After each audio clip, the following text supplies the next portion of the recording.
Guys, it's Jim Warrior, and welcome back to another Spirit Showcase. Today we are showcasing Hestia, goddess of the hearth, and I'm reading from the Encyclopedia of Spirits as always. So, Hestia. She is equated with the Roman goddess Vesta. Just throwing that out there beforehand. So her origins are from Greece. And Hestia is the goddess of the hearth fire, and the presiding spirit of the home. Although typically described as the goddess of the hearth, Hestia is technically the goddess of the fire in the hearth, controlled, contained ritual fire. She was worshipped at home, but every town and city also had its own official sacred hearth where she was hearth.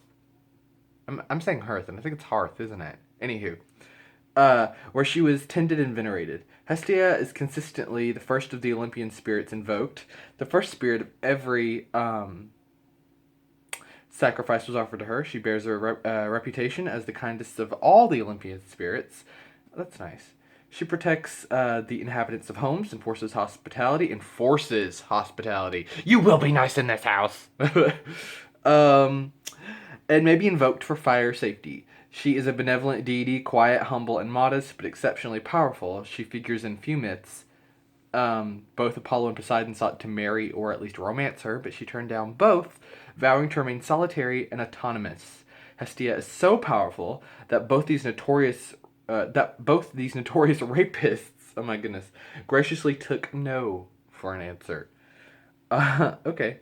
Hestia is considered both the eldest and the youngest of Rhea and Kronos' children. As the firstborn, she was the first to be swallowed by Kronos, and thus the last to be disgorged or reborn. That's really cool. Hestia is venerated beside the hearth stove or other major sources of fire. There were only 12 thrones of Olympus, so when Dionysus was incorporated into the pantheon, there was no seat for him.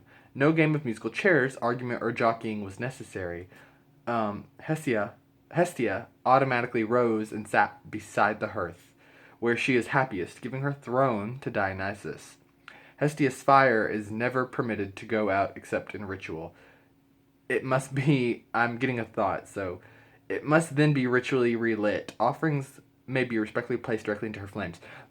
Okay, I feel like the idea that she gave up her throne for this man, and it's fine, I'll go sit by the hearth, which is the symbol of the home, and I'll be a good wife, basically. That looks, to me, that just sounds like something that could either be used in that way, or was added later to try to get women to stay in their place and to stay at home. Because look, the goddess did it. She gave up her power for a man, her power being the throne of Olympus, one of these exclusive 12 seats, and suddenly this drunkard comes in, this drunk sloppy dude comes in, and she's just gonna give up her power and just give him the throne and be like, yeah, you're right, you deserve it more. That's some bullshit right there. I don't like that at all. That sounds awful. Awful, awful, awful. Let's see. Comic book superheroine Wonder Woman. Oh, y'all know that's my jam. Uh, so, comic book superhero and Wonder Woman wields a weapon called the Golden Lasso, or the Lasso of Truth. We all know that. That radiates a magical aura called the Fires of Hestia. Yes, she does. Which compels those caught within it to be truthful. Iconography of Hestia include a gracious, regal, modestly dressed, mature woman wearing a veil. Attribute is the kettle. Oh, I would think much more than that, but element is fire. I would also say just light, but if you don't consider light an element. Her plant is Vitex agnes castus. I have no idea what that is. So, okay. That's the entry for Hestia in the Encyclopedia of Spirits by Judika Isles. I don't know about you guys, but the home is super important to me. If it doesn't look aesthetically pleasing to me, it's like I can't relax. I can't get comfortable. I can't be at peace because my home is my sanctuary. It is my safe place. It is where I go to be okay when I'm not or when the world's not. It's the one place that no one can get to me, no one can touch me. Everything is always okay. It's warm and inviting and pleasant to be in. And when it's not, I get really crazy. It drives me insane. So, with that said, I thought I would segue into some things that I do to keep my home in a happy place for me, energetically. So, one thing that I do is use olive oil all around the home. You don't have to specifically work with olive oil. If you don't like olive oil, then certainly you can use something else. But I would suggest an oil, a cooking oil. Again, we want to use things that are found in the home to protect the home. So, olive oil. This is basil infused olive oil because I do work with the goddess Hestia and the goddess Vesta, usually as like sister goddesses. And I just find that they really enjoy basil. So I like to have basil infused olive oil, which I bought super cheap. Super cheap. Like normally it was priced $5, but I got this on sale and it was $2.50. It's pretty awesome. So I like to just do it around the perimeter of the door. I'll just get a little on my finger usually or on some other tool like a cotton swab, and I'll just run it along the door frame. And I'll usually go along the way and I might write messages with it to the goddesses to protect my home and to keep it safe and to have anyone that comes through my door with any negative energies to be balanced upon entry. Another thing that I do that I'm just going to show you without editing is I keep a charm right here on my doorstep. My doorstep on the staircase, and it is a yin yang, and I enchant this regularly with usually just salt to balance anyone's energies that comes right through my door because the staircase is right by my door. I also put a mirror by my door to reflect all the positive energies that we are having here in our home, reflecting back at us, always being magnified. That energy that we're creating in here is always reflecting around the room. It doesn't leave. It doesn't go out into the world. We just keep pushing it back on ourselves. That's positivity, which that could be bad if you do a lot of bad things in your home, I suppose. But hopefully that's not happening. And hopefully with these techniques and these tools, your home will become a lot more peaceful. So I like to do a lot of things around the door frame because the threshold of the home is such a symbol. It's the entrance to your home. It is the portal. It is the gateway to another world, to your home. And there's a great book on that called The Magical Household by Scott Cunningham, who I know is really beloved by a lot of people, myself included.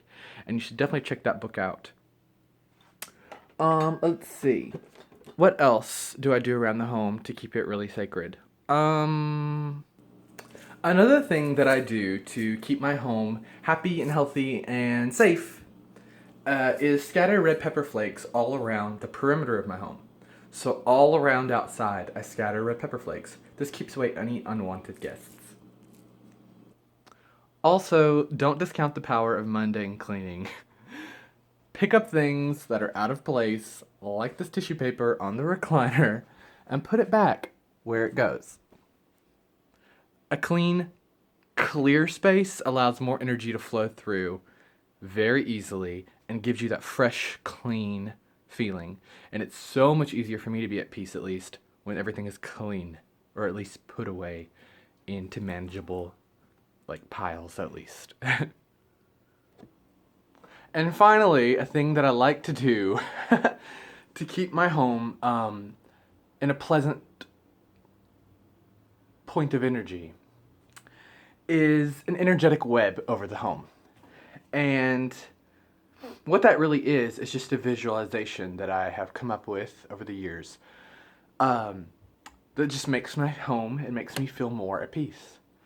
So I don't use any tools, I just use myself, and I just close my eyes, and I picture my home, the whole home from the outside, and then I create a bubble in the center of my home of energy. I usually intuitively just let the shape and the color come to me, but if you have a specific purpose, a specific kind of energy that you're trying to put over your home, so I'll use an example. Let's say love. We're trying to create a more loving home. You'll visualize your home. Picture your whole home. And now think about the center of your home. Maybe a red bubble appears in the center of your home, the center of your home. And it starts to expand, and you notice that's in the shape of a heart. This bubble, heart bubble. And it just grows and grows and grows and grows and grows until it envelops your home and even outside of your home. And so your home is inside this huge bubble, red heart bubble. I like to do that. Sometimes I'll also envision the walls of my home being covered with beautiful vines, with beautiful flowers, just to give me a more pleasant feeling in my home. And usually I'll have thorns on the vines pointing outwards to keep away negativity, and flowers on the inside to promote positivity. That's just some stuff that I do. I thought I would share it. But I also wanted to give a little book recommendation because I haven't done one in a while. And I may have mentioned this, I think, in passing in my very first book review video. But, I'm kind of out of breath for some reason. But I wanted to bring it up again because it's so good and it's very much on topic with Hestia, Vesta, and the home. And that is The Way of the Hedge Witch by Erin Murphy Hiscock. And it is really good. Rituals and Spells for the Hearth and Home. I go back between saying hearth and hearth. It's really good. There is cauldron magic in this. There are recipes just for cooking. All kinds of things in here. Different ideas for smudging besides sage, like kitchen herbs. Because at least for me, that was a revolutionary idea. Like, oh yeah, I can get a charcoal and just pour like rubbed sage from my kitchen on it, rather than having to go out and buy the white sage leaves. What? Or all sorts of other things that you can burn. It's really cool. She talks about making your own mixes. Everything is about using what's in your kitchen to protect your whole home. So there's an element of like kitchen witchery here.